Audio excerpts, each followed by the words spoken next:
اللہ اکبر اللہ اکبر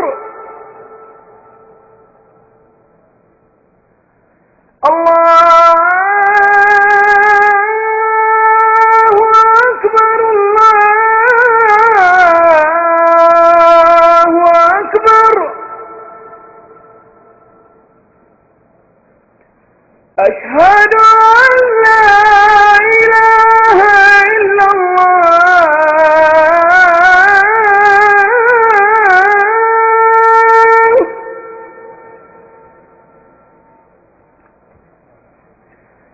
أشهد أن لا إله إلا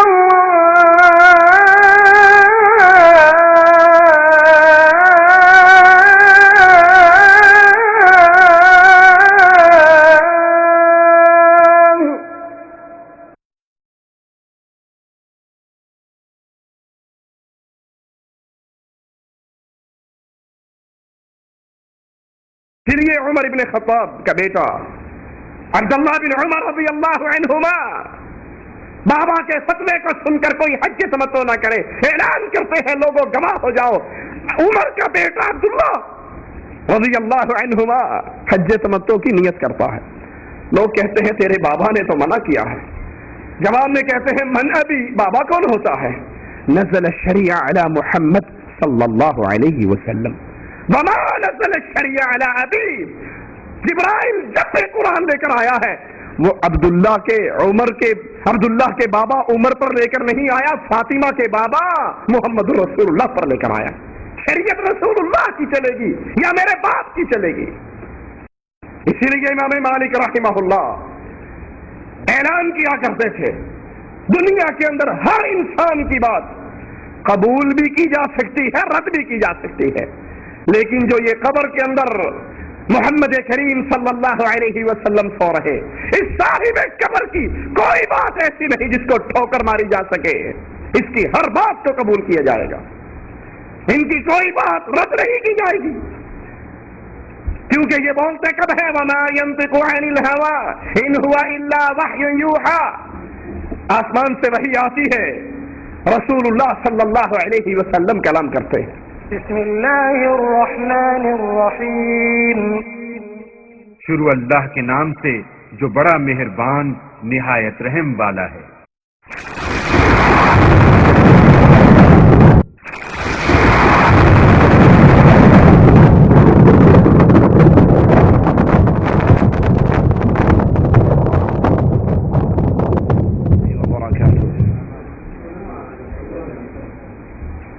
جن بھائیوں کے پاس جوال ہے وہ ذرا انہیں بند کر لیں تاکہ گفتگو آسانی سے ہو سکے۔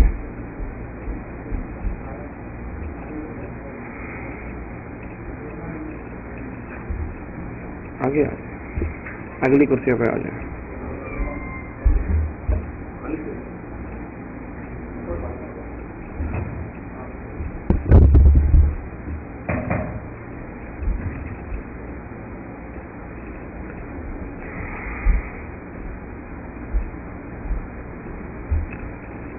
نحمده ونصلي على رسوله الكريم،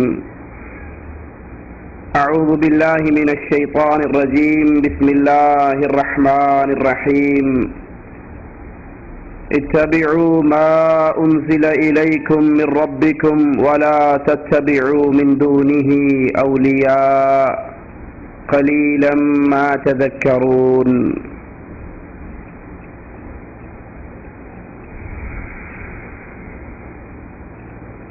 ہر مسلمان کی یہ خواہش ہے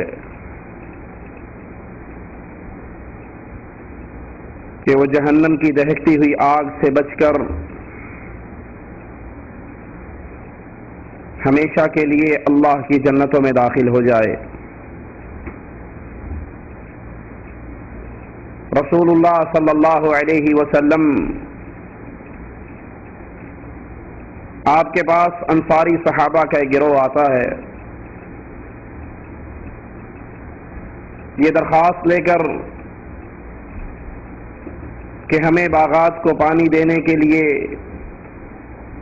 مدینے کے باہر سے پانی لانا پڑتا ہے، اے رسول اللہ صلی اللہ علیہ وسلم دعا کر دیجئے اللہ مدینے کے اندر چشمے جاری کر دے۔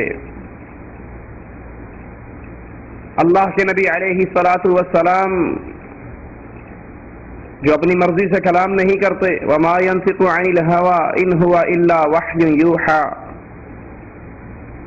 وہ انصاریوں کو دیکھ کر کہتے ہیں اے انصار کی جماعت سوال کرو، مانگو، آج جو سوال کرو گے تمہارا اللہ تمہیں ضرور عطا کر دے گا۔ سوال تو سوچ کر آئے تھے،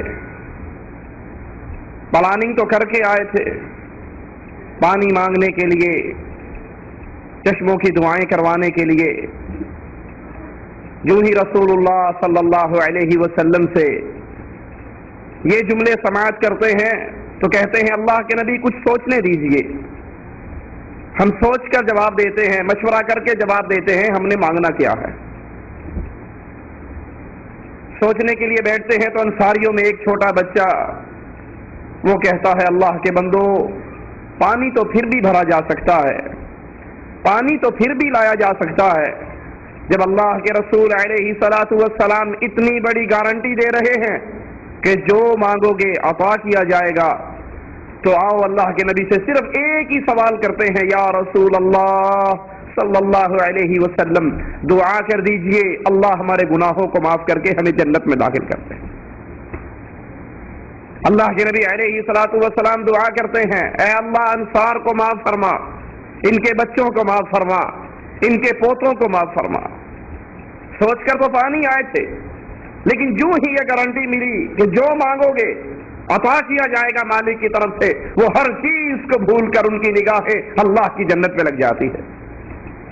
ایک شخص آ کر رسول اللہ صلی اللہ علیہ وسلم سے کہتا ہے یا نبی اللہ میرے باغ اور میرے بھائی کے باغ کے درمیان ایک کھجور ہے، میرے بچے میرے باغ میں رہتے ہیں، میں دیوار بنانے کے لیے کوشش کرتا ہوں، یہ کھجور درمیان میں آتی ہے۔ میں نے اپنے بھائی سے کہا کہ یہ بیچ دے، وہ نہیں بیچتا۔ میں نے کہا ہیبا کر دے، گفٹ دے دے، وہ اس سے بھی راضی نہیں۔ آپ اس سے کہیے وہ یہ کھجور مجھے دے دے۔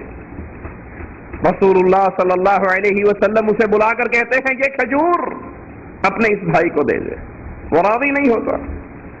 اللہ کے نبی پھر کہتے ہیں، اللہ کے نبی پھر کہتے ہیں اور زبان مبارک سے کہتے ہیں اگر یہ کھجور تو اس کو دے دے، میں جنت میں ایک پھلدار کھجور کی تجھے گارنٹی دیتا ہوں۔ وہ اللہ کے بندہ تیار نہیں ہوتا۔ ابو دہدا یہ گفتگو سن رہے ہیں، کہتے ہیں یا رسول اللہ صلی اللہ علیہ وسلم یہ سودا کھجور کا اور جنت کا صرف اسی کے ساتھ تھا یا جو لے کر دے دے؟ فرمایا جو بھی لے کر دے۔ وہ اٹھتے ہیں، اس کے پیچھے جاتے ہیں اور کہتے ہیں کیا تو ابو دہدا کے باغ کو جانتا ہے؟ مدینے کے اندر جس باغ میں 600 کھجوریں ہیں، جس باغ میں پانی کے کنویں ہیں، اس نے کہا تیرے اس بات سے غافل کون ہو سکتا ہے، جاہل کون ہو سکتا ہے؟ وہ کہتے ہیں کیا تو اس بات پر راضی ہے کہ یہ سارا باغ، یہ ساری کھجوریں تو لے لے اور اس کے بدلے میں وہ ایک کھجور مجھے دے دے؟ وہ حیران ہوتا ہے، سننے والوں کو گواہ بناتا ہے اور کہتا ہے اللہ کی قسم کہیں تم منکر نہ ہو جاؤ، مجھے یہ سودا منظور ہے۔ ابو دہدا کہتے ہیں تو یہ سمجھتا تھا اور میں یہ سوچ رہا تھا کہ اگر یہ باغ پر بھی راضی نہ ہوا تو میرے پاس اور کیا چیز ہے جو دے کر میں یہ کھجور لے لوں۔ وہ کھجور لے کر رسول اللہ صلی اللہ علیہ وسلم کے پاس آتے ہیں اور کہتے ہیں اے اللہ کے حبیب صلی اللہ علیہ وسلم یہ کھجور آپ لیجئے، اس بھائی کو دیجئے اور جنت کی کھجوروں کا وعدہ مجھ سے کیجئے۔ رسول اللہ صلی اللہ علیہ وسلم لا تعداد مرتبہ زبان مبارک سے یہ جملے نکالتے ہیں کہ ابو دہدا کی جنت میں کتنی ہی وہ کھجوریں ہیں جو پھلوں سے لدی ہوئی ہیں۔ جنت میں داخلہ اہل ایمان کی خواہش ہوا کرتی ہے۔ رسول اللہ صلی اللہ علیہ وسلم منبر پہ بیٹھتے ہیں، آواز لگاتے ہیں کون ہے 100 اونٹ اللہ کے راستے میں دے دے، میں اس کو جنت کی خوشخبری دیتا ہوں۔ عثمان رضی اللہ عنہ وارضا کھڑے ہو کر اعلان کرتے ہیں اللہ کے نبی یہ مجھ سے لیجئے، جنت مجھے دیجئے۔ اللہ کے نبی پھر اعلان کرتے ہیں، عثمان پھر لبیک کہتے ہوئے کہتے ہیں یہ اونٹ میں دیتا ہوں، جنت مجھے دیجیے۔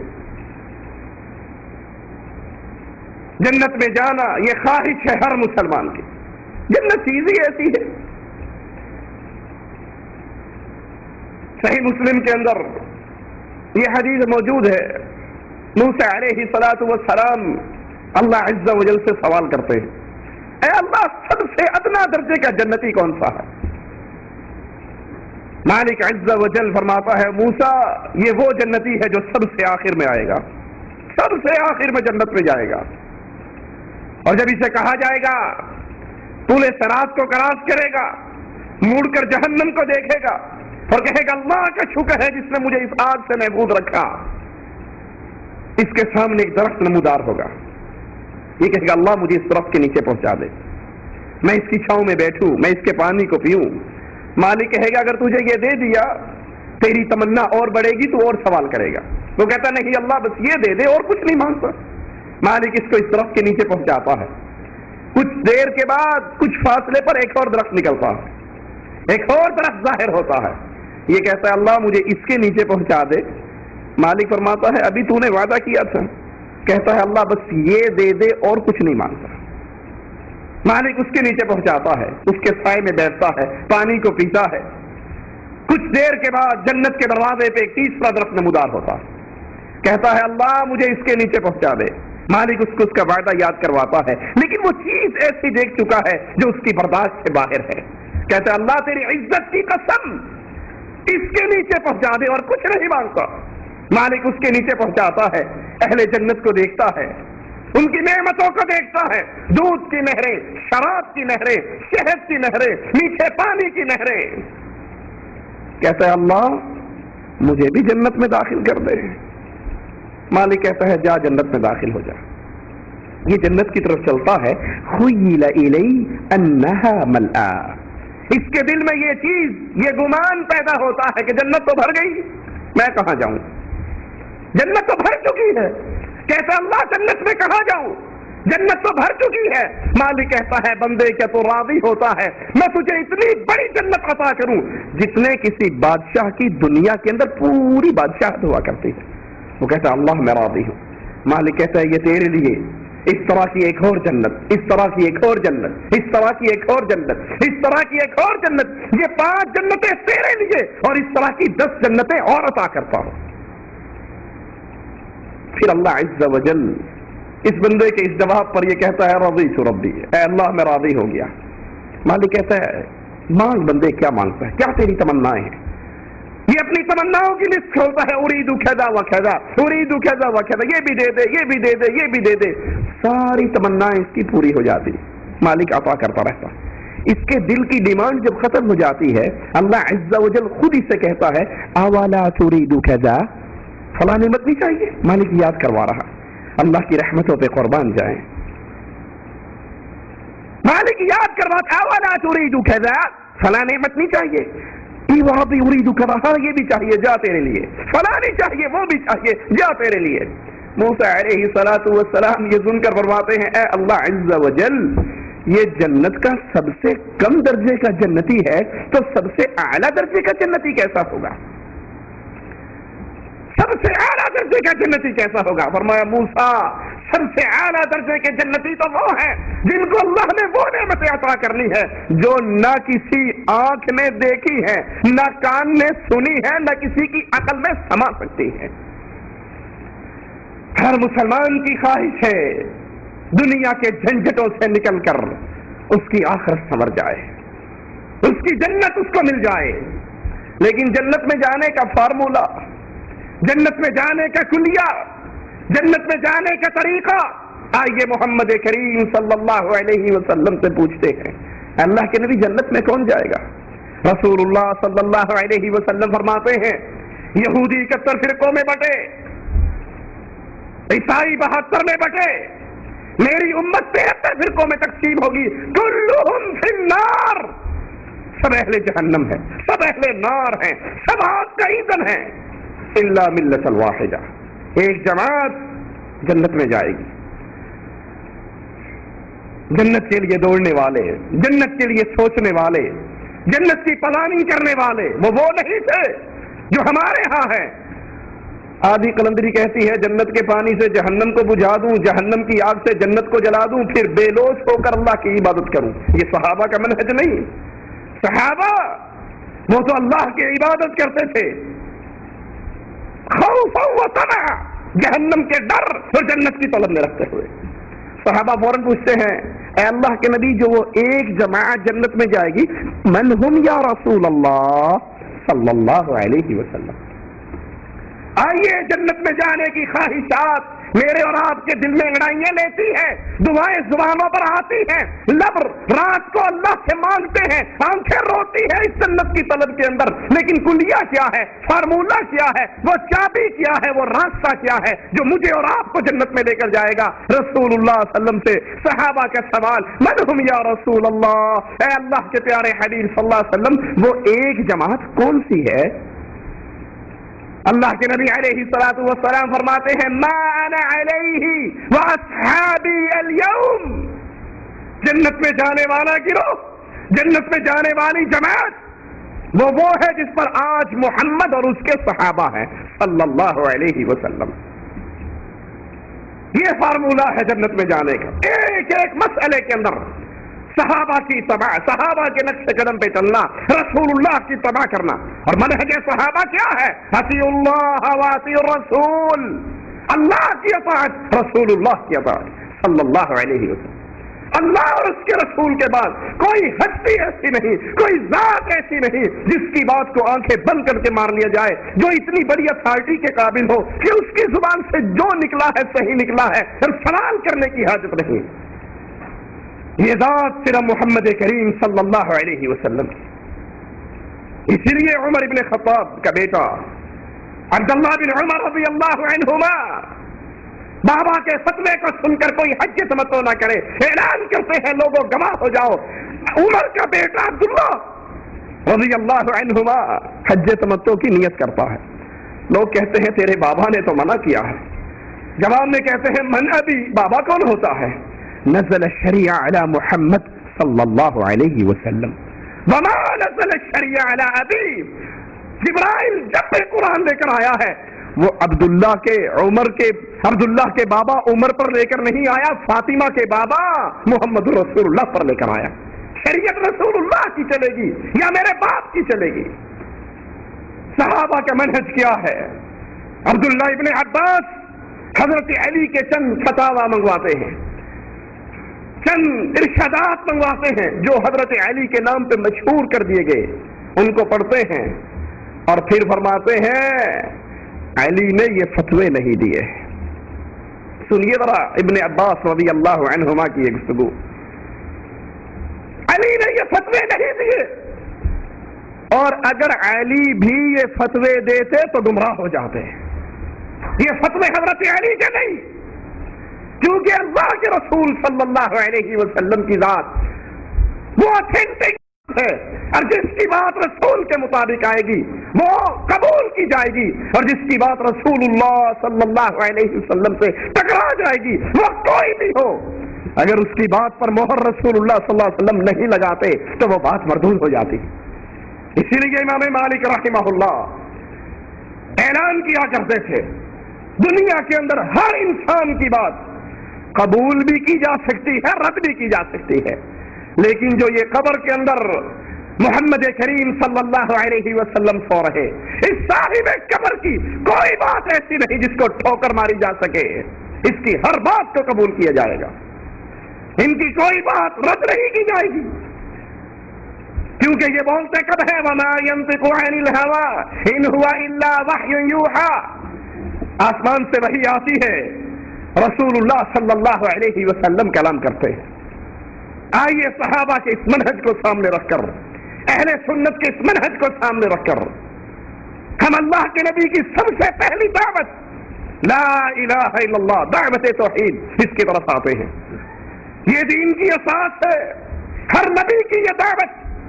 وَلَقَدْ بَعَثْنَا فِي كُلِّ أُمَّةٍ رَسُولًا, ہر امت میں رسول آئے بنیادی دعوت لے کر, یعنی عبود اللہ, عبادت صرف اللہ کی, واجتنبوا الطاغوت, اللہ کے مقابل کتنے طاغوت گھڑے گئے ہیں، سب کا انکار کر کے لا الہ الا اللہ کا اقرار۔ یہ دین اسلام، دین توحید بندوں کو بندوں کی بندگی سے نکال کر بندوں کے رب کی بندگی کروانے کے لیے آیا۔ اور غیر اللہ کے پجاریوں کے بارے میں قرآن حکیم اعلان کرتا ہے وَمَنْ أَضَلُّ مِمَّنْ يَدْعُو مِن دُونِ اللَّهِ مَنْ لَا يَسْتَجِيبُ لَهُ إِلَى يَوْمِ الْقِيَامَةِ۔ اس سے بڑا گمراہ، اس سے بڑا بھٹکا ہوا اور کون ہو سکتا ہے جو اللہ عز و جل کو چھوڑ کر یا اللہ کے ساتھ ساتھ ان کو پکارتا ہے جو قیامت تک اس کی پکار کا جواب نہیں دے سکتے۔ وَهُمْ عَنْ دُعَائِهِمْ غَافِلُونَ۔ وہ جواب کیسے دیں؟ وہ تو اس کی پکار سے ہی غافل ہیں، وہ تو امتحان سے ہی جا چکے ہیں، وہ تو اموات غیر احیاء وما یشعرون ایان یبعثون، مردے ہیں، زندہ نہیں ہیں، اور ان کو تو اپنے اٹھائے جانے کا شعور بھی نہیں ہے۔ یہ اللہ کے رسول صلی اللہ علیہ وسلم کی بنیادی دعوت ہے، اور یہ کفار مکہ کا بنیادی جرم، وہ اللہ کو پکارتے تھے اور اللہ کے ساتھ ساتھ غیر اللہ کو پکارتے تھے۔ ان کی کشتیاں بھنور میں پھنس جاتی، لات و منات کی آوازیں لگاتے، عزا اور ہبل کو پکارتے۔ رسول اللہ صلی اللہ علیہ وسلم نے اس پکار سے منع کیا۔ ممات جو اس حال میں مر جائے کہ وہ اللہ کے علاوہ غیر اللہ کو پکارتا ہو، وہ ہمیشہ کی جہنم میں داخل ہو گیا۔ یہ بنیاد ہے اسلام کی، یہ بنیاد ہے دین کی۔ آئیے اسی بنیاد پر ہم سید مودودی صاحب کی عقائد کو دیکھتے ہیں۔ یہ ہمارے ہاتھ کے اندر جلد سوم ہے رسائل و مسائل کی، جلد سوم کے صفحہ نمبر 260 پر ایک عقیدہ بیان کرتے ہیں، ذرا سنیے اور اللہ کے قرآن رسول اللہ صلی اللہ علیہ وسلم کے فرمان کے ساتھ تولیے، اور امام مالک کے ان جملوں کو اپنے لیے آئیڈیل بنائیے۔ دنیا کے اندر کوئی ایسی ہستی نہیں آئی جو جب کہے جو کہے، کہا تھا رسول اللہ صلی اللہ علیہ وسلم نے اکتب یا عبد اللہ، اللہ کے بندے لکھ، اس زبان سے جو نکلے گا حق نکلے گا۔ یہ ذات ہے رسول اللہ صلی اللہ علیہ وسلم۔ اس کے علاوہ ہر کسی کی بات کو تولا جائے گا، وہ ہستی کتنی ہی پیاری ہو، دل میں اس کا احترام کتنا ہی زیادہ ہو، وہ آنکھوں میں محبت کے ساتھ کیسے ہی بسی ہو۔ ہم نے کلمہ پڑھا ہے لا الہ الا اللہ محمد الرسول اللہ، اذان میں نام ہے محمد الرسول اللہ، تکبیر میں نام ہے محمد الرسول اللہ، اتباع ہے صرف محمد کریم صلی اللہ علیہ وسلم کی۔ اس کے ساتھ کسی کی بات ٹکرا جائے، اگر وہ عمر ابن خطاب کی ٹکرا جائے تو اپنا بیٹا عبداللہ کہہ دیتا ہے شریعت میرے بابا کی بات نہیں ہے، شریعت تو محمد الرسول اللہ کی بات ہے صلی اللہ علیہ وسلم۔ رسائل و مسائل جلد سوم صفحہ 260 پر سائل سوال کرتا ہے، کیا کسی بزرگ کی قبر پر جا کر اس طرح کہنا کہ اے اللہ کے ولی آپ ہمارے لیے اللہ سے دعا کریں درست ہے؟ سید مودودی صاحب جواب دیتے ہیں، اگر آپ کی قبر پہ کھڑے ہو کر زور زور سے اس ولی اللہ کو پکارے، یا بابا علی حجویری، یا بابا غوث، یا بابا فلاں، زور زور سے آواز لگائیں اور پکار کر یہ بات کہیں، اس صورت میں اعتقاد کی خرابی لازم نہیں آئے گی۔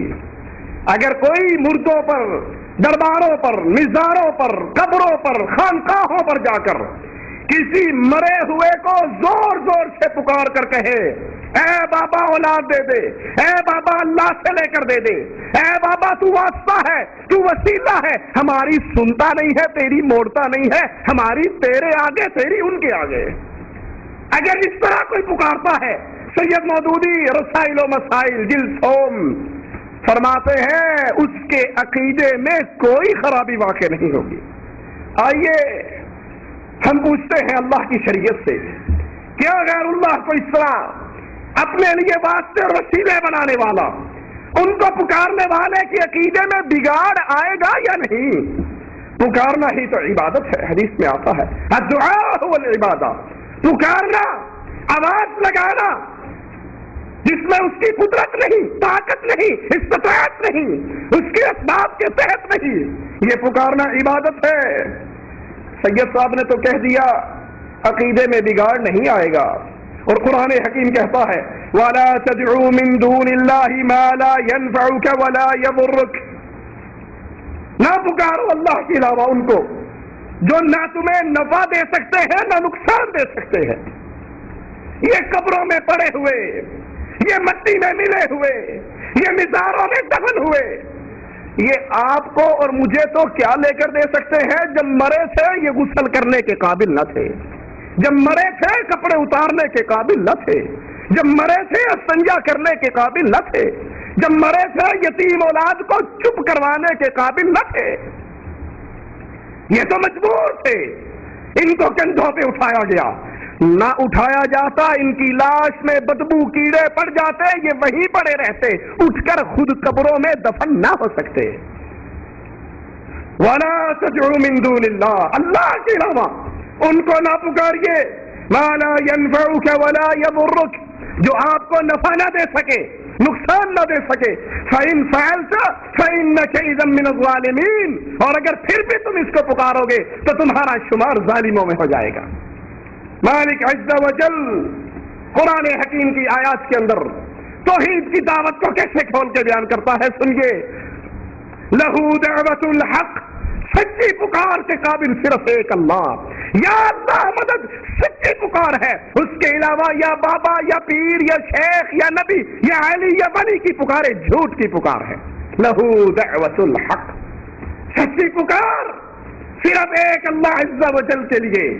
والذین یدعون من دونہ، اور جو اس اللہ کو چھوڑ کر غیروں کو پکارتے ہیں، قبروں پہ کھڑے ہو کر کہتے ہیں ساڑیاں نہیں سندا تیریاں نہیں موڑدا، ہماری تیرے آگے تیری ان کے آگے، واسطہ اور وسیلے کے بغیر بات چلتی کہاں ہے؟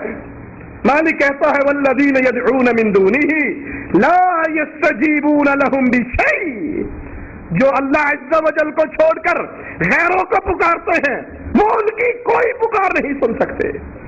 الا کباسط کفیہ الی الماء، ان کی حالت ایسی ہے جیسے پیاسا کنویں کے کنارے پہ کھڑا ہو جائے اور کہ پانی میرے منہ میں آ جا، پانی پیاسے کے پکارے جانے پر خود بخود اس کے منہ میں نہیں آ سکتا۔ یہ عقیدے کا بگاڑ ہے۔ قرآن حکیم کے اس اور مقام پہ غور کیجیے، وَمَنْ أَضَلُّ مِمَّنْ يَدْعُو مِن دُونِ اللَّهِ، اس سے بڑا گمراہ کون ہے جو اس کو پکارتا ہے اللہ کے علاوہ؟ من لا يستجیب له الى یوم القیامہ، جو قیامت تک اس کی دعا اور پکار کو سن نہیں سکتا۔ وَهُمْ عَنْ دُعَائِهِمْ غَافِلُونَ، وہ اس کی پکار سے غافل ہے۔ وَإِذَا حُشِرَ النَّاسُ، لوگ کہتے ہیں یہ آیات بتوں والی اٹھا کر ہمارے پہ فٹ کرتے ہیں، یہ بتوں والی آیات نہیں۔ وَإِذَا حُشِرَ النَّاسُ، کیونکہ بت تو اکٹھے نہیں ہوں گے، اکٹھے تو انسانوں نے ہونا ہے۔ وَإِذَا حُشِرَ النَّاسُ، قیامت کے دن جب میدان لگے گا، حشر میں آئیں گے، اکٹھے ہوں گے، كَانُوا لَهُمْ أَعْدَاءَ، یہ اپنے پیر مریدوں کے دشمن منکر ہو جائیں گے۔ وَكَانُوا بِعِبَادَتِهِمْ كَافِرِينَ، اور ان کی پکار سورو پکارو دعا کا انکار کر ڈالیں گے۔ شیخ ابن باز رحمت اللہ علیہ فرماتے ہیں یہی کفار مکہ کا شرک تھا، وہ کہا کرتے تھے هؤلاء شفعاؤنا عند اللہ، یہ سفارشی ہیں، ما نعبدهم الا ليقربونا الى الله زلفى، یہ ہمیں اللہ کے قریب کرتے ہیں، اس لیے پکارے جانے کے لائق اللہ ہے۔ اللہ کے علاوہ کسی مردے کو، کسی مرے ہوئے کو، زمین میں دفن ہو چکے ہوئے کو پکارا نہیں جا سکتا، کیونکہ مالک کا اعلان ہے یہ تو مردہ ہے، یہ زندہ نہیں ہے۔ سید صاحب نے کہہ دیا عقیدے کی خرابی نہیں ہوتی۔ شیخ ابن باز رحمت اللہ علیہ فرماتے ہیں کفار مکہ کا یہی بدعقیدہ تھا، کفار مکہ کا یہی جرم تھا، وہ غیر اللہ کو پکارا کرتے تھے، ان سے سوال کیا کرتے تھے کہ ڈائریکٹ نہیں سنتا، ہم پاپی ہیں، ہم گناہگار ہیں، ما نعبدهم الا ليقربونا الى الله زلفى، ہماری ان کے آگے، ان کی اللہ کے آگے۔ قرآن حکیم ان کے بارے میں اعلان کرتا ہے وَيَعْبُدُونَ مِن دُونِ اللَّهِ مَا لَا يَضُرُّهُمْ وَلَا يَنفَعُهُمْ وَيَقُولُونَ هَؤُلَاءِ شُفَعَاؤُنَا عِندَ اللَّهِ، یہ ہمیں اللہ کے قریب کرنے والے ہیں۔ یہ توحید ہے اللہ کی۔ اسی توحید کی اقسام میں سے ایک قسم توحید اسماء و صفات، اللہ کے پیارے پیارے نام ہیں، اللہ کی پیاری پیاری صفات ہیں۔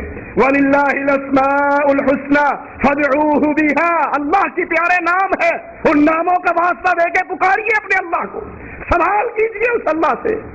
جس طرح اکثریت نے توحید الوہیت کو سمجھنے میں ٹھوکر کھائی، اسی طرح توحید اسماء و صفات کو سمجھتے ہوئے بھی بہت سی دنیا نے ٹھوکر کھائی۔ کچھ لوگوں نے اللہ کی صفات کا انکار کیا، کلی طور پر انکار کر گئے۔ کچھ اللہ کی صفات میں الحاد کے شکار ہوئے۔ کچھ لوگوں نے اللہ کی صفات کو مخلوق کی صفات سے تشبیہ دی۔ اللہ کی صفات میں تعطیل، تحریف، تشبیہ، تعویل کا عقیدہ، صفات باری تعالیٰ کے اندر الحاد ہے۔ مالک کا اعلان سنیے، وَلِلَّهِ الْأَسْمَاءُ الْحُسْنَى فَادْعُوهُ بِهَا وَذَرُوا الَّذِينَ يُلْحِدُونَ فِي أَسْمَائِهِ سَيُجْزَوْنَ مَا كَانُوا يَعْمَلُونَ، اللہ کے اچھے اچھے نام ہیں، تم اسے انہی ناموں سے پکارو اور ایسے لوگوں کو چھوڑ دو جو اس کے ناموں میں الحاد کجروی کرتے ہیں، ان لوگوں کو ان کے کیے کی سزا ملنی ہے۔ آئیے بڑے ادب و احترام کے ساتھ، کسی کو چھیڑنا مقصد نہیں، کسی کو چڑھانا مقصد نہیں، کسی پر طنز کرنا مقصد نہیں، مقصد کیا ہے؟ ہم سارے محمد کے امتی ہیں صلی اللہ علیہ وسلم، ہم سب جنت کے راہی ہیں، ہم جنت کے مسافر ہیں، لیکن اگر کوئی اس جرنیلی سڑک سے ہٹ چکا ہے وہ اپنا راستہ دوبارہ سیدھا کر لے۔ کسی پہ طنز کرنا، کسی کو ڈیگریڈ کرنا، کسی پر فکرے کسنا مقصود نہیں ہے، مقصود یہ ہے لوگوں ہماری یہ نرم چمڑیے جہنم کی آگ کو برداشت نہیں کر سکتی۔ اللہ کے لیے محمدی سڑک پہ چڑھ جاؤ، اللہ کے لیے اس راستے کے راہی بنو جو راستہ اللہ کے پیارے حبیب نے خط لگاتے ہوئے کہا تھا ھذا صراطی مستقیما فاتبعوہ، یہ سیدھی راہ محمدی راہ ہے، اس کے اوپر چلو، ٹیڑے ترچھے راستوں کو چھوڑ دو، ہر راستے پر شیطان بیٹھا ہے۔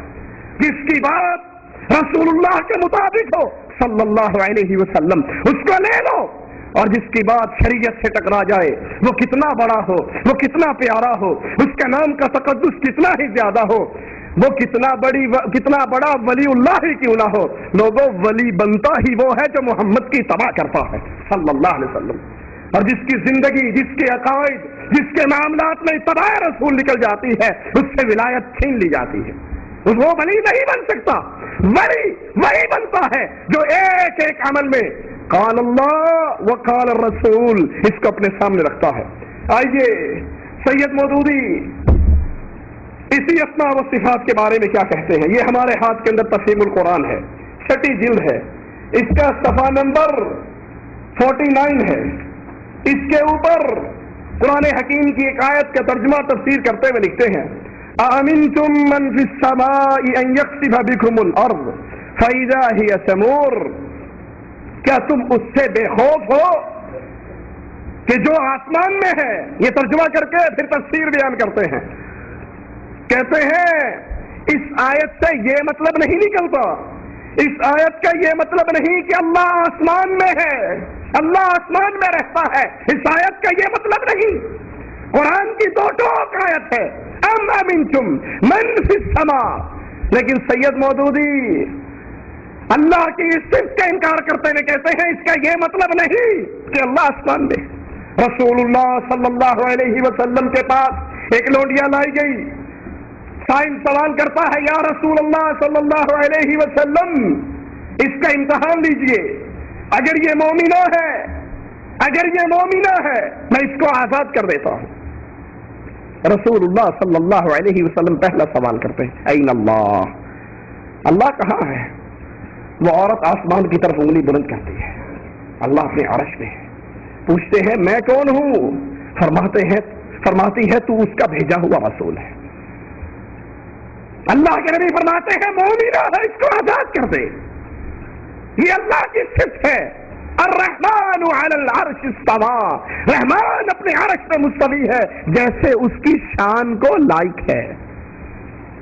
333 ہے قرآن حکیم کی ایک آیت، وَجَاءَ رَبُّكَ وَالْمَلَكُ صَفًّا صَفًّا، اس کو بیان کرتے ہیں، اس کا ترجمہ کرتے ہیں، کہتے ہیں اصل الفاظ ہیں جاء ربک، جن کا لفظی ترجمہ ہے تیرا رب آئے گا، لیکن ظاہر ہے اللہ تعالیٰ کے ایک جگہ سے دوسری جگہ منتقل ہونے کا سوال ہی پیدا نہیں ہوتا۔ یہ ممکن نہیں کہ اللہ ایک جگہ سے دوسری جگہ پر آتا ہے، اور رسول اللہ صلی اللہ علیہ وسلم بیان فرماتے ہیں مالک عز و جل آخری پہر میں آسمان دنیا پہ نزول کرتا ہے، کیسے؟ لیس کمثلہ شیء، اس کی مثال ہی نہیں ہے، جیسے اس کی شان کو لائق ہے، جیسے اس کی بزرگی کو لائق ہے، اللہ کی صفت ہے، اللہ نزول کرتا ہے۔ جتنا آ گیا امام مالک رحمہ اللہ فرماتے ہیں اتنے پہ ایمان لانا ضروری ہے، سوال کرنا بدعت ہے۔ اللہ کی شریعت میں آ گیا، ہم ایمان لے آئے، اور یہ کہہ دینا کہ ممکن نہیں کہ اللہ آسمانوں میں ہے، ممکن نہیں اللہ کے نزول، یہ اللہ کی صفات کا انکار ہے۔ 87 پر قرآن حکیم کی ایک اور آیت کی تفسیر بیان کرتے ہوئے کچھ کہتے ہیں تعرج الملائکۃ والروح الیہ فی یوم کان مقدارہ 50,000 سنہ، ملائکہ اور جبرائیل اس کے حضور چڑھ کر جاتے ہیں۔ اس کی تفسیر بیان کرتے ہوئے کہتے ہیں کہ اللہ تعالیٰ کے بارے میں یہ تصور نہیں کیا جا سکتا، وہ کسی خاص مقام پر رہتا ہے کیونکہ اس کی ذات زمان و مکان کی قید سے منزہ ہے۔ اللہ کے بارے میں یہ کہنا کہ اللہ فلاں جگہ پہ ہے، یہ اہل سنت کا، یہ صحابہ کرام کا، یہ اللہ کے نبی صلی اللہ علیہ وسلم کی احادیث سے ثابت ہونے والا عقیدہ ہے کہ اللہ عز و جل اپنے عرش پر مستوی ہے۔ کیسے ہے؟ جیسے اس کی شان کو لائق ہے۔ ایک اور آیت کی تفسیر کرتے ہوئے فرماتے ہیں فَإِذَا سَوَّيْتُهُ وَنَفَخْتُ فِيهِ مِن رُّوحِي فَقَعُوا لَهُ سَاجِدِينَ، کہ جب میں اسے پورا بنا چکوں اور اس میں اپنی روح پھونک دوں تو تم سب اس کے لیے سجدہ کرنے لگ جاؤ۔ کہتے ہیں انسان کے اندر جتنی صفات ہیں اصل میں یہ اللہ کی صفات کا عکس ہے، یہ اللہ کی صفات کا کچھ حصہ ہے۔ انسان مخلوق ہے اللہ کی، وہ مالک خالق ہے، انسان مخلوق ہے، اللہ خالق ہے، خالق کی صفات انسان میں نہیں آیا کرتی۔ مالک عز و جل اعلان فرماتا ہے لیس کمثلہ شیء، اس کی کوئی مثال نہیں، اس کی کوئی مانند نہیں، اس کی صفات جو قرآن و حدیث میں آ گئی، نہ اس کا انکار جائز ہے، نہ اس کی تعویل جائز ہے، نہ اس کی تعطیل جائز ہے، نہ اس کی تشبیہ جائز ہے، اور نہ اپنے پاس سے اس کو کوئی اور صفت دینا جائز ہے۔ اللہ کی کوئی صفت، ہمارے ہاں عام مشہور ہے اللہ حاضر ناظر ہے، اللہ کا حاضر ہونا، حاضر مجرم ہوتا ہے عدالت کے سامنے، وکیل ہوتا ہے جج کے سامنے، سپاہی ہوتا ہے تھانے دار کے سامنے۔ ہم دن میں 5 مرتبہ اللہ کے گھر میں حاضر ہوتے ہیں، اللہ ہمارے سامنے حاضر نہیں ہوتا۔ اللہ اپنے عرش پر ہے جیسے اس کی شان کے لائق ہے، وہ ہمارے سامنے حاضر نہیں۔ یہ تو صوفیہ کا عقیدہ ہے، ادھر دیکھوں تو ہی تو، ادھر دیکھوں تو ہی تو، جدھر دیکھوں تو ہی تو، مسجد میں تو، مندر میں تو، میں خانے میں تو، ہاتھ میں آئے تو رام، ہاتھ میں نہ آئے تو رحیم۔ ہمارے ہاں عقیدہ ہے اللہ ہر جگہ موجود ہے، حسبی ربی جل اللہ ما فی قلبی غیر اللہ، ہمارے دل کے اندر اللہ ہے، ادھر بھی اللہ ہے ادھر بھی اللہ۔ اور عقل کے اندھے مانتے ہیں کہ اللہ ہر جگہ پہ ہے، ان سے کہو اچھا ٹھیک ہے اللہ حاضر ہے، حاضر کا مطلب موجود ہے، یہاں پر ہے، مانگو دعا اللہ سے۔ دعا مانگتے ہوئے ہمیشہ حاضر کا قائل بھی ہاتھوں کو آسمان کی طرف بلند کرتا ہے۔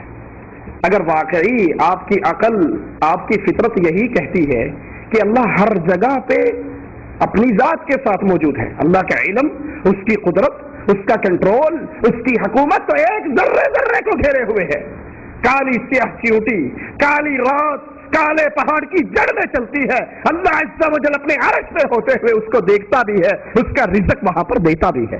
یہ اس کی قدرت ہے، یہ اس کا علم ہے، یہ اس کا کنٹرول ہے۔ اس کی ذات ہمارے سامنے حاضر نہیں، ہر جگہ پہ حاضر نہیں، بلکہ اس کی ذات ام امنتم من فی السماء الرحمن علی العرش استوى، رحمان اپنے عرش پہ ہے جیسے اس کی شان کو لائق ہے۔ وہ ہاتھ اٹھاتے ہیں سوال کرنے کے لیے، ان کے خالی ہاتھ آسمان کی طرف بلند ہوتے ہیں۔ ان سے کہو اگر واقعی آپ کا یہ عقیدہ ہے کہ اللہ ہر جگہ پہ حاضر ہے تو کم از کم یوں مانگ لیا کرو، اللہ یہاں بھی تو ہے نا، اے اللہ دے دے، یوں دے دے، یوں دے دے، یوں دے دے، یہاں سے دے دے۔ یہ خالی ہاتھ آسمان کی طرف بلند کیوں ہوتے ہیں؟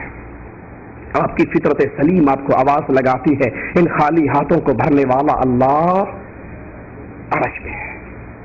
اللہ کی کوئی صفت کہ وہ اپنی ذات کے اعتبار سے حاضر ہو شریعت اسلامیہ میں ہمیں نہیں ملتی۔ اللہ اپنے عرش پہ ہے، اس کا علم، اس کی قدرت ہر جگہ پہ ہے۔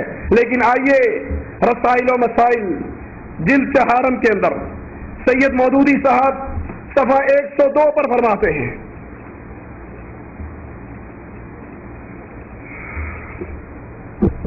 کسی کو تبلیغ کرنے کے لیے اس کے دل میں ایمان، خدا کا خوف، آخرت کی جواب دہی کا احساس پیدا کریں، درسوں میں لائیں، اجتماع میں لائیں، جنت دوزخ کی باتیں کریں، اللہ تعالیٰ کے حاضر و ناظر ہونے کا احساس دلائیں، اس کو احساس دلائیں کہ اللہ حاضر ہے۔ اور یہی عقیدہ رسالہ دینیات صفحہ 153 پہ بیان کرتے ہیں۔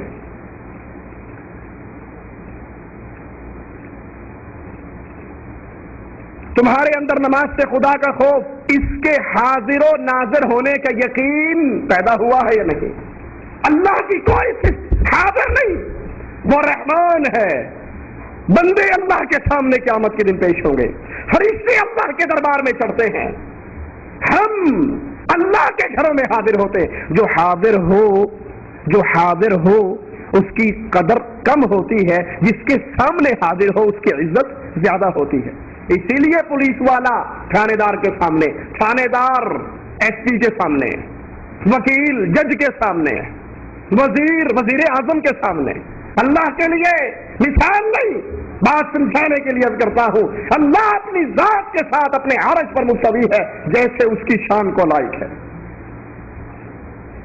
یہ دین اسلام جس پہ چلنے کے بدلے میں اللہ عز و جل نے جنت کا وعدہ کیا ہے، جنت کا اعلان کیا ہے، جو اس اسلام کے راستے پر چل کر آئے گا اس کے لیے ہمیشہ کی جنتیں ہیں۔ اسلام کی یہ عمارت 5 ستونوں پہ استوار ہے۔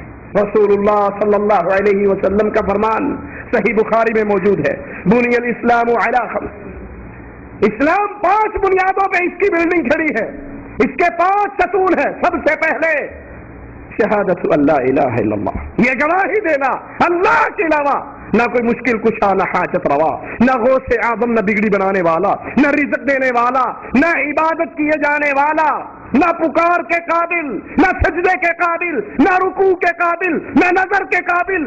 یہ ساری صفتیں ہیں تو ایک عرش والے اللہ کی، رکوع بھی اس کے سامنے، سجدہ بھی اس کے سامنے، مشکل میں پکارا بھی اس سے جائے گا، دکھ میں آواز بھی اسی کی طرف لگائی جائے گی، مانگا بھی اس سے جائے گا۔ لا الہ الا اللہ، کوئی ایسی ذات نہیں جو معبود برحق ہو، اور محمد کریم صلی اللہ علیہ وسلم اللہ کے رسول صلی اللہ علیہ، یہ پہلا رکن ہے اسلام کا۔ پھر نماز، پھر زکوٰۃ، پھر روزے، پھر حج۔ رسول اللہ صلی اللہ علیہ وسلم کے پاس ایک شخص آیا اور آ کر سوال کرتا ہے، اے اللہ کے نبی، مجھے کوئی ایسا عمل بتائیے جس کے کرتے ہی میں اللہ کی جنت میں داخل ہو جاؤں۔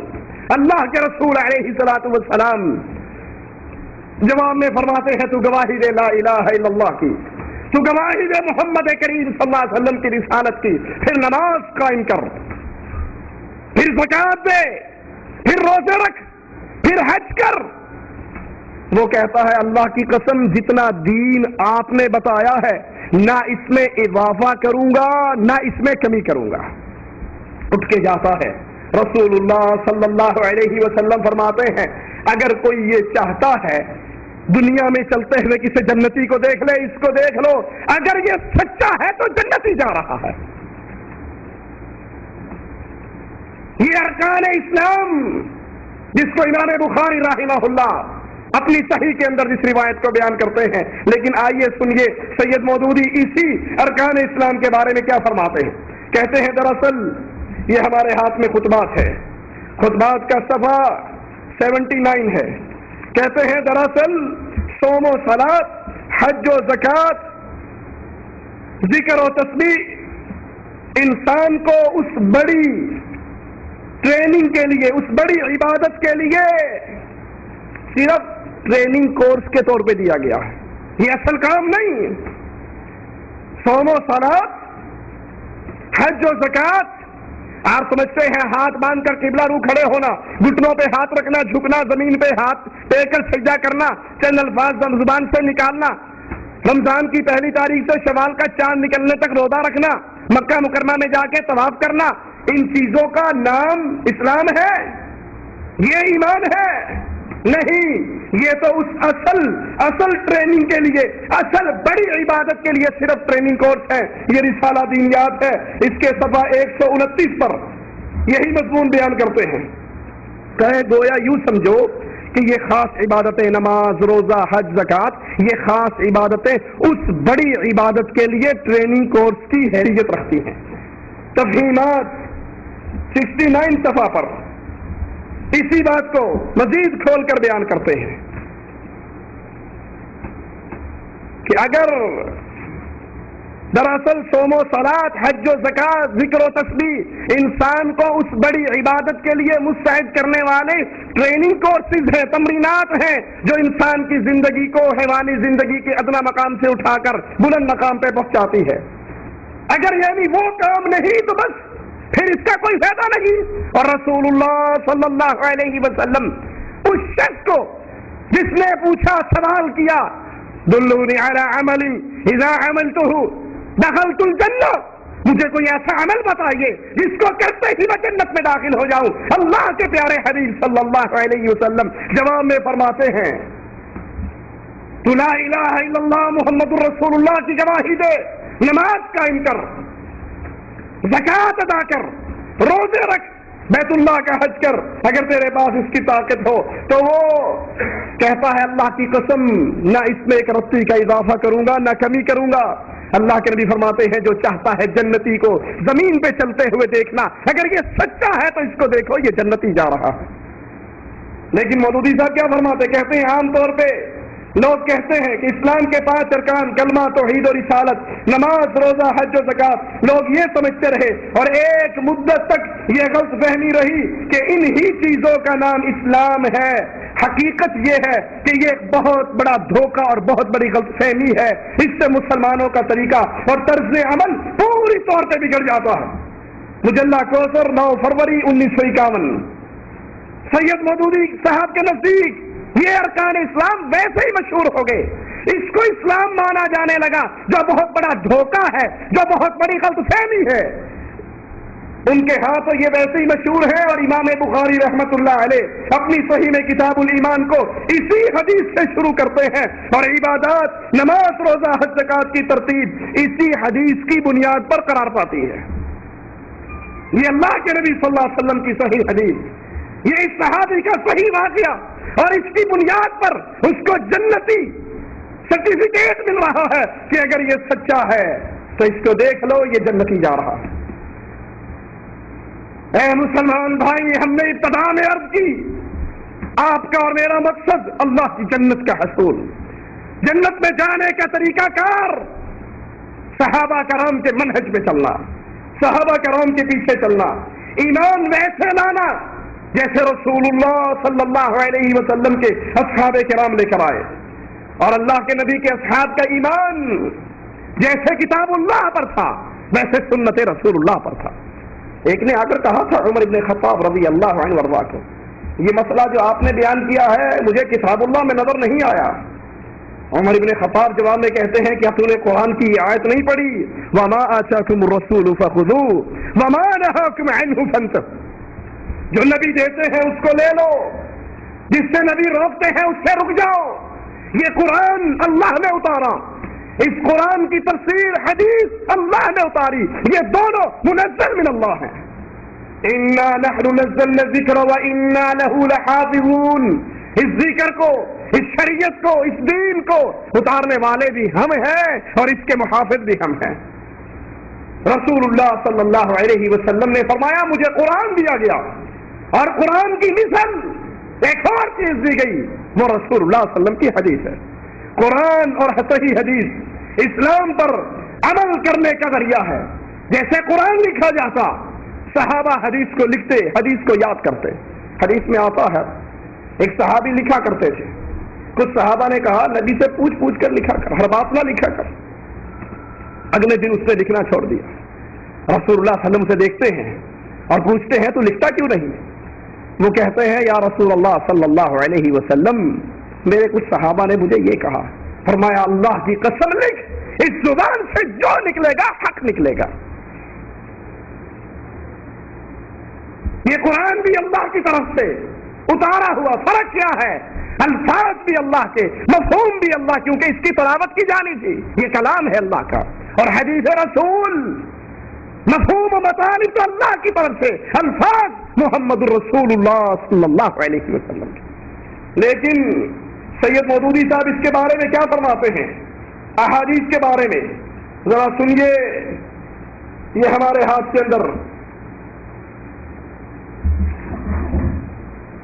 کہتے ہیں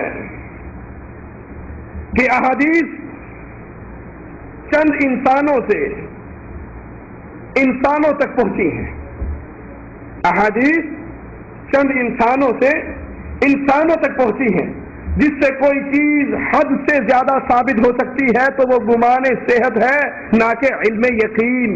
ترجمان القرآن ربیع الاول 1365 کہ یہ حدیث انسانوں سے انسانوں تک پہنچنے والا ایک مجموعہ ہے، جس کے بارے میں آپ اور میں یقین سے نہیں کہہ سکتے کہ جس حدیث کو آپ صحیح سمجھ رہے ہیں یہ واقعی سمجھ ہے، صحیح ہے۔ ظن تو ہو سکتا ہے، گمان تو ہو سکتا ہے کہ یہ صحیح ہوگی، علم یقین ہمیں حاصل نہیں۔ تو کیا کتاب اللہ نے چھپی ہوئی کتاب اتاری تھی؟ کیا قرآن اوپر سے اکٹھا ایک جلد کے اندر اترا تھا؟ یہ قرآن بھی اللہ نے اتارا جس کو انسان ہی لکھتے رہے، جو انسانوں کی زبانوں پر ہی چلتا رہا۔ اس لکھے ہوئے کتابوں کے قرآن کی آیات کے پھیلے کو لے کر صحابہ نہیں گھومتے تھے، یاد کرتے، آیات کو یاد کرتے اور پھر مختلف علاقوں میں تبلیغ کے لیے نکل جاتے۔ منکرین حدیث کے لیے خام مال بڑے شاندار طریقے میں سید مودودی فراہم کرتے ہیں کہ یہ حدیثیں انسانوں سے انسانوں تک پہنچنے والا ایک ذخیرہ ہے، جس سے صرف ظن کی کیفیت تو حاصل ہوتی ہے، یقین کی کیفیت حاصل نہیں ہو سکتی۔ اگر اسی کو بنیاد بنا لیں تو پھر پوری شریعت ہمارے سامنے کھیل بن۔ جس حدیث کو کہو یہ صحیح ہے کہ یہ گمان ہی ہے، صحیح ہونے کیا پتا صحیح ہے یا نہیں، پھر تو ہر حدیث کو انکار کرنے کا، ہر حدیث کو رد کرنے کا ایک بہت بڑا چور دروازہ کھل جائے گا۔ ترجمان القرآن کے بارے میں ایک اور مقام پہ کہتے ہیں کوئی شریف آدمی یہ نہیں کہہ سکتا، کوئی شریف آدمی یہ نہیں کہہ سکتا کہ حدیث کا جو مجموعہ ہم تک پہنچا وہ قطعی طور پر صحیح ہے۔ مثلا بخاری جس کے بارے میں اصح الکتب بعد کتاب اللہ کہا جاتا ہے، حدیث میں کوئی بڑے سے بڑا غلط کرنے والا بھی یہ نہیں کہہ سکتا کہ اس میں جو 6-7 ہزار احادیث درج ہیں وہ ساری کی ساری صحیح ہیں۔ کوئی شریف آدمی یہ نہیں کہہ سکتا، یعنی جتنے محدثین نے اس کو یہ لقب دیا ہے نعوذ باللہ ثم نعوذ باللہ، اس میں کوئی بھی شریف بندہ نہیں تھا۔ اللہ کے نبی کی حدیثیں جمع کرنے والے محدثین کرام جس نے یہ فتویٰ دیا ہے، جس نے اس بات کو تسلیم کیا ہے کہ بخاری قرآن کے بعد صحیح ترین کتاب ہے، پھر سید مودودی صاحب کے اس فتوے کی نظر میں شرافت تو ان میں سے کسی کے اندر موجود نہیں تھی۔ یہ دروازے ہیں جو حدیث کے انکار کرنے والوں کے لیے چور راستے کھولے جا رہے ہیں۔ اسی طرح ایک اور مقام پر اور یہ تقریر آپ نے 15 مئی 1955 کو برکت علی ہال میں کی۔ ایک اور مقام پہ اسی طرح کا جملہ کہتے ہیں اب محدثین کی آراء اگر آپ پڑھنا چاہیں صحیح بخاری کے بارے میں تو ایک لمبا وقت چاہیے. کس نے اس صحیح کتاب کو قرآن کے بعد سب سے صحیح کتاب قرار دی. ایک طرف ان ساری ہستیوں کو سامنے رکھ لیں اور ایک طرف سید مودودی صاحب کے اس فتوے کو بھی سامنے رکھ لیں کہ ان میں سے کوئی شریف بندہ نہیں ہے. شریف آدمی یہ کہہ ہی نہیں سکتا کہ اس میں جتنی حدیثیں ہیں وہ ساری صحیح ہیں. تفہیمات کے اندر اعلان فرماتے ہیں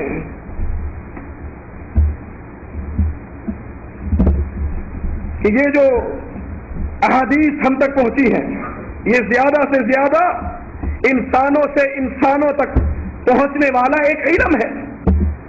ہو سکتا ہے محدثین کس کو صحیح کہیں اور حقیقت کے اندر وہ صحیح نہ ہو سکتا ہے کسی کو محدثین ضعیف کہیں اور وہ ضعیف نہ ہو بلکہ وہ صحیح ہو.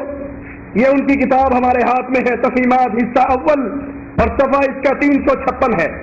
356 پر کہتے ہیں محدثین رحمہ اللہ کی خدمات اوتھینٹک ہیں, بالکل ٹھیک ہیں, اور یہ بھی کہ انہوں نے حدیث کے لیے جو مواد فراہم کیا وہ اخبار و آثار کی تحقیق میں بہت کارآمد ہے. کلام اس میں نہیں, کلام تو صرف اس میں ہے کہ کلیتاً ان پر اعتماد کرنا کہاں تک درست ہے. وہ بہرحال تھے تو انسان. یہ بہت بڑی چوٹ ہے حدیث کے اوپر کہ کیسے ہم ساری باتوں کو سچا مان لیں. حدیثوں کو لکھنے والے بالآخر تھے تو انسان. اور اگر کوئی یہی اعتراض قرآن کے بارے میں کر دے کہ قرآن کو لکھنے والے بالآخر تھے تو انسان, اللہ کے نبی صلی اللہ علیہ وسلم تو پڑھے لکھے ہوئے نہیں تھے, صحابہ سے لکھوایا کرتے تھے, امیر معاویہ کاتب وحی میں شامل تھے, وہ تھے تو انسان. کیا خیال ہے پھر قرآن کے بارے میں کیا کہیں گے؟ کہنے والوں نے تو پہلے سے کہہ رکھا ہے کہ یہ قرآن تو بدل دیا ابو بکر عمر عثمان نے. اصل قرآن میں 17,000 آیات ہیں. سورہ کافی کے اندر یہ روایت موجود ہے اور آیات نقل کرتے ہیں وہ قرآن کا انکار کرنے والے.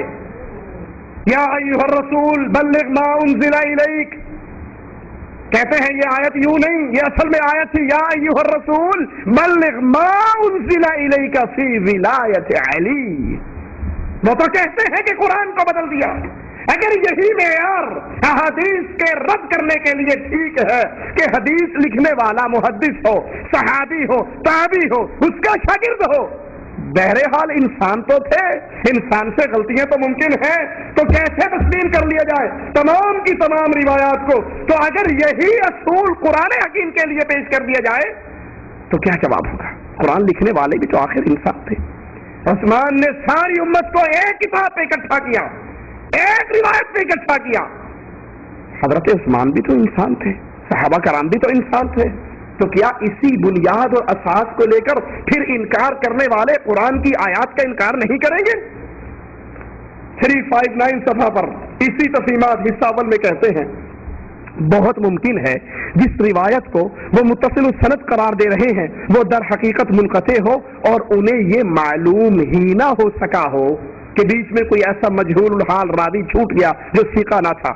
اسی طرح یہ بھی ممکن ہے کہ جو روایتیں مرسل یا منقطع ہیں اور اس بنا پر ان کے اعتبار سے گری ہوئی ہے ان میں بعض راوی ثقہ آ گئے ہو اور وہ بالکل صحیح ہو, اور ایسے ہی بہت سے امور ہیں جس کی بنیاد پر اسناد جرح و تعدیل کے علم کو کلیتاً صحیح نہیں سمجھا جا سکتا.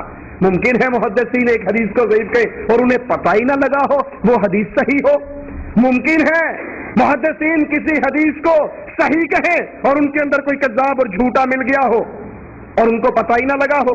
360 صفحے پر کہتے ہیں محدثین کا خاص موضوع اخبار و آثار کی تحقیق بلحاظ روایت کرنا تھا, اس لیے ان پہ اخباری نقطہ نظر غالب ہو گیا.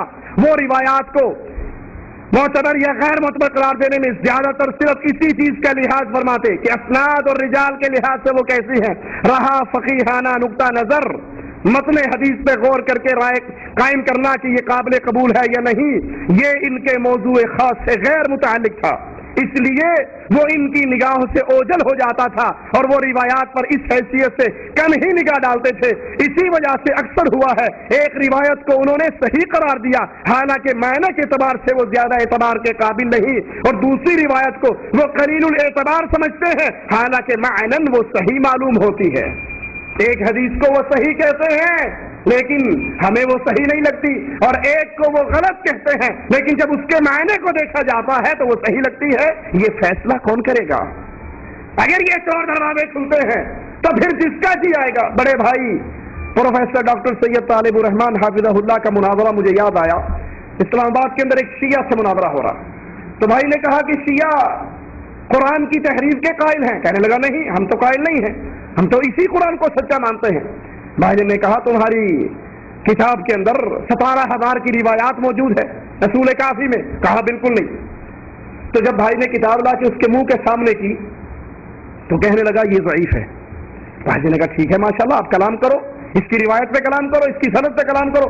کہا لا لا لا لا، وہ کہتا عراقی شیعہ تھا، وہ کہنے لگا ایسے نہیں، سمجھے نہیں تم ہمارا نظام اہل سنت والا نظام نہیں ہے۔ ہمارے ہاں سندن یہ روایت صحیح ہے، عقلن یہ روایت ضعیف ہے۔ ہماری عقل میں نہیں آتی، ضعیف ہے، کیونکہ اگر سند پہ کلام کرنے لگے تو ان کے پلے بچے گا کیا؟ ان کا تو 3 حصہ ویسے ہی کنڈم ہو جائے گا۔ مگر نہیں، سندن بالکل ٹھیک ہے، اس میں کوئی راوی جھوٹا نہیں ہے، لیکن عقل نہیں مانتی اس بات کو، لہذا یہ عقلن ضعیف ہے۔ سید صاحب فرما رہے ہیں کہ ایک روایت کو محدثین بالکل صحیح قرار دے رہے اور ہمیں وہ معنی کے اعتبار سے صحیح نہیں لگتی، اور ایک کو وہ کنڈم کر رہے ہیں، لیکن جب معنی دیکھتے ہیں تو معنی کے اعتبار سے وہ بالکل صحیح لگتی ہے۔ اب وہ کسوٹی کون سی ہے جس سے پرکھا جائے کہ محدثین نے تو ضعیف کہہ دی، من گھڑت کہہ دی، لیکن یہ من گھڑت نہیں، بالکل صحیح ہے؟ کہتے ہیں معاذ اللہ، اس کے یہ معنی ہرگز نہیں کہ یہ لوگ کسی حدیث کو صحیح جان کر اس سے انحراف کرتے تھے، نہیں، بلکہ اصل معاملہ یہ تھا ان کے نزدیک صحت حدیث کا مدار صرف اسناد پر نہ تھا بلکہ اسناد کے علاوہ، اپنے بزرگوں کے بارے میں کہتے ہیں فقہا کے بارے میں کہ وہ اسناد کے علاوہ ایک اور کسوٹی بھی تھی جس پر احادیث کو پرکھتے تھے، جس حدیث کے متعلق ان کو اطمینان ہو جاتا کہ یہ حقیقت سے اقرب ہے، اسی کو قبول کر لیتے، خواہ وہ خالص محدثانہ نقطہ نظر سے مرجوح ہی کیوں نہ ہو۔ یہ دوسری کسوٹی کون سی ہے؟ ہم اس سے پہلے بھی اشارہ اس کا کئی جگہ پہ کر چکے ہیں کہ جس شخص کو اللہ تعالی دین اسلام کی سمجھ کی نعمت عطا کرتا ہے، اس کے اندر قرآن اور سیرت رسول کے مطالعے سے ایک خاص ذوق پیدا ہو جاتا ہے۔ دیکھیے راستے کیسے ہموار ہو رہے ہیں، ہر بندے کو یہ ذوق حاصل ہو جائے گا اور ہر بندہ پھر اپنی اینک لگا کے دیکھ لے گا یہ کتنے پانی کی حدیث ہے۔ قرآن و حدیث کے مطالعے سے ایک ذوق پیدا ہو جاتا ہے جس کی کیفیت بالکل ایسی ہے جیسے ایک پرانے جوہری کی بصیرت کہ وہ جواہر کی نازک سے نازک خصوصیات تک کو پرکھ لیتی ہے، اس کی نظر بحیثیت مجموعی شریعت حقہ کے پورے سسٹم پر ہوتی ہے اور وہ اس سسٹم کی طبیعت کو پہچان جاتا ہے۔ اس کے بعد جب جزیات اس کے سامنے آتے ہیں تو اس کا ذوق اسے بتا دیتا ہے کہ کون سی چیز اسلام کے مزاج کے خلاف ہے۔ حدیث سامنے آئے گی وہ بتا دے گا نہیں یہ عقلاً ضعیف ہے۔ بات تو ٹھیک، محدثین نے اس کو صحیح کہا لیکن اس کا اندر سے ذوق بول کر بتائے گا کہ نہیں یہ اسلام کی طبیعت کے مناسب نہیں ہے، اور بعض چیزوں کو وہ اسلام کی طبیعت کے مناسب سمجھے گا۔ روایات پر جب وہ نظر ڈالتا ہے تو ان میں بھی یہی کسوٹی رد و قبول کا معیار بن جاتی ہے۔ اسلام کا مزاج عین ذات نبوی کا مزاج ہے۔ جو شخص اسلام کے مزاج کو سمجھتا ہے، جس نے کثرت کے ساتھ کتاب اللہ اور سنت رسول اللہ کا گہرا مطالعہ کیا ہوتا ہے، وہ نبی اکرم کا ایسا مزاج شناس ہو جاتا ہے کہ روایات کو دیکھ کر، غور کیجیے ان جملوں پر، جو کثرت سے قرآن و حدیث کا مطالعہ کرتا ہے اس کا مزاج نبوی مزاج کے مطابق ہو جاتا ہے، پھر وہ روایات کو دیکھ کر خود بخود اس کی بصیرت اسے بتا دیتی ہے ان میں سے کون سا فعل میرے نبی کا ہو سکتا ہے، کون سی چیز سنت نبوی سے اقرب ہے۔ یہی نہیں بلکہ جن مسائل میں ان کو قرآن و سنت سے کوئی چیز نہیں ملتی، ان میں بھی وہ کہہ سکتا ہے کہ اگر نبی کریم صلی اللہ علیہ وسلم کے سامنے ماشاءاللہ بڑی لمبی چھلانگ ہے، جس بارے میں شریعت خاموش ہے، مسائل قرآن و حدیث نہیں بتا رہے، ان میں بھی وہ کہہ سکتا ہے کہ اگر نبی اکرم کے سامنے فلاں مسئلہ پیش آتا تو آپ اس کے متعلق یوں فرماتے، یعنی حدیثیں پرکھنے کی ضرورت اور حاجت ہی ختم۔ اس کا ذوق اتنا ترقی کر کے نبوی ذوق کے مطابق بن جاتا ہے. اب اس کے سامنے کوئی مسئلہ پیش کرو، قرآن و حدیث میں دلیل اس کے سامنے موجود نہیں ہے، وہ فوراً کہہ دیتا ہے کہ اگر یہ مسئلہ میرا ذوق یہ بتا رہا ہے، اگر یہ مسئلہ رسول اللہ صلی اللہ علیہ وسلم کے سامنے پیش کیا جاتا، آپ اس کے جواب میں یوں کہتے، آپ اس کا فیصلہ یوں فرماتے، یہ اس لیے اس کی روح محمدی میں گم، اس کی نظر بصیرت نبوی کے ساتھ متحد ہو جاتی ہے، اس کا دماغ اسلام کے سانچے میں ڈھل جاتا ہے اور وہ اسی طرح دیکھتا اور سوچتا ہے جس طرح اسلام چاہتا ہے کہ دیکھا اور سوچا جائے. اس مقام پر پہنچ جانے کے بعد انسان اسناد کا بہت زیادہ محتاج نہیں رہتا، وہ اسناد سے مدد تو لیتا ہے مگر اس کے فیصلے کا مدار اس پر نہیں ہوتا. وہ بسا اوقات ایک غریب ضعیف منقطع السند مطعون فی حدیث کو بھی لے لیتا ہے، اس لیے کہ اس کی نظر اس افتادہ پتھر کے اندر ہیرے کی جوت کو دیکھ لیتی ہے اور بسا اوقات وہ ایک غیر شاذ متصل السند مقبول حدیث کو بھی ترک کر دیتا ہے، اس لیے کہ اس جامع ذری میں جو مادہ مانوی بھری ہوئی ہے وہ اسے طبیعت اور مزاج نبوی کے مناسب نہیں لگتا.